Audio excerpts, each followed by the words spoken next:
Why do some Hong Kong apartments look like this from the outside, but like this from the inside?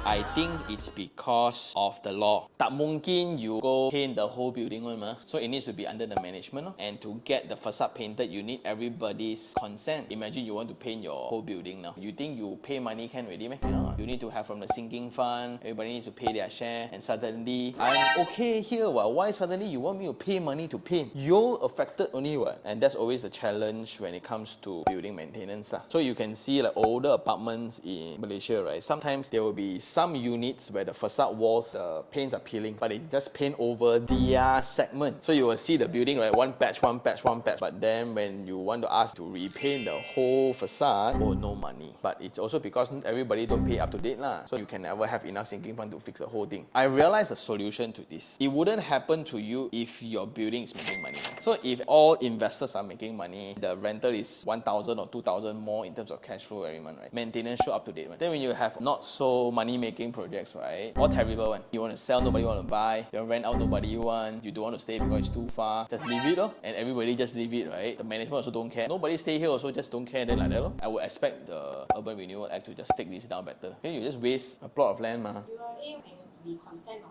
all the owners. Yeah, so now it's about a percentage. Last time it was 100%. Now they propose 80%. Some they propose 70%. So for older buildings, right, 60 years already, a lot of owners die already. Then when you ask them to vote, right, their inheritor don't even care. They don't want to come and vote. They don't want to sign the form whatsoever, right? I cannot redevelop the location. So now you have this act that you can redevelop the city. But just that when political issues come in, oh, we want to take over all these poor people house to build brand new apartments to make more money. But at least they pay you market value, ma. You know, you just left there for what? Last time is a 4-story building. Now you can build actually a 35-story building. You can host more people. It will drastically change the landscape of the location. I see a lot of benefit lah, but that's me lah. Homeowner, they worry that the buyout cannot sustain their lifestyle moving forward. Because their house they buy last time maybe 32,000. So now if they compensate you 50,000, right? What can you do with 50,000? They don't want. Now I have a house, why I want to rent? That's their argument.